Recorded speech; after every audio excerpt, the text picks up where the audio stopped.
Hi everyone, this is Doreen. Today's video is about the importance of quarantining when you're adding a new bird to your flock. But first, a little bit of background on Gibbs and LJ. My boyfriend found a listing for Gibbs on the SPCA website and showed it to me. When I saw that he was 5 years old, I thought, no one is going to want him, and he would have to live the rest of his life in a shelter. I knew Elvis was missing Presley, and wanted to get him a friend ASAP. Well, we get to the shelter, and it turns out Gibbs already was bonded to a cage mate. So we decided not to do anything, went home empty-handed. Then I thought about them overnight. Elvis and Presley were not buddies. Presley didn't want to have anything to do with Elvis, but Elvis still liked having another bird around the house. So I figured I'd check with my boyfriend to see if he'd be okay with getting both Gibbs and LJ. And to my surprise, he said yes. We picked up LJ and Gibbs from our local SPCA on August 7th and brought them home and put them into quarantine away from Elvis.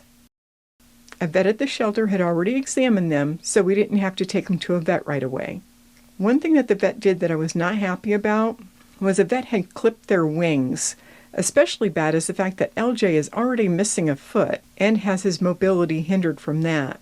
And now he has to wait 6 months until his flight feathers grow back so that he can have full flight ability again.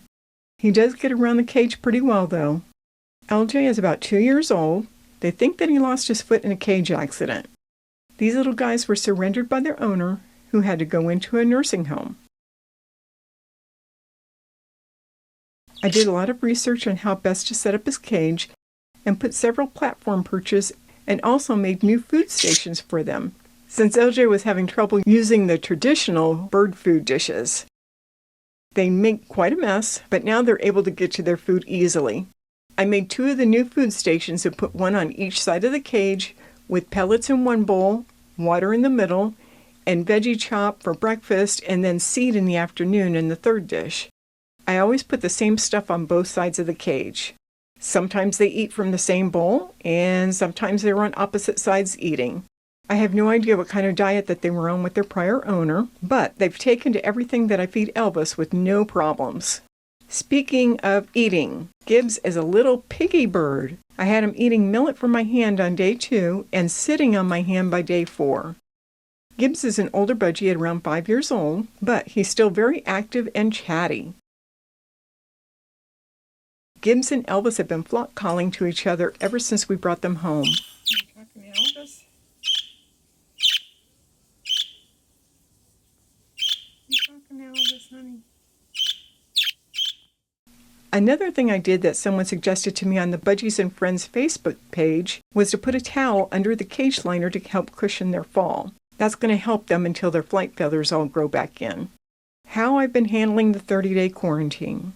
Elvis is in the main room on one side of the house, and LJ and Gibbs are on the other side of the house in a room with the door closed. The air from that room is also not filtered through the rest of the house.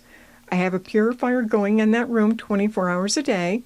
I have been washing their food dishes with white vinegar and keep their food separate from Elvis's food. I also make sure that I wash my hands really well after I've interacted with LJ and Gibbs. My final words to you are, you don't have to quarantine a new bird from your existing birds, but it is strongly recommended. Budgies can hide their illness so well that by the time they show any type of symptoms, it's already too late. What you should do is treat the new birds like they have a deadly disease, because you never know, they just might. And how would you feel if your current beloved bird got sick or worse because you didn't do everything possible to protect them? Thank you for stopping by and watching. Please be sure to hit that like button and subscribe, and Elvis, LJ, Gibbs, and I will see you again soon.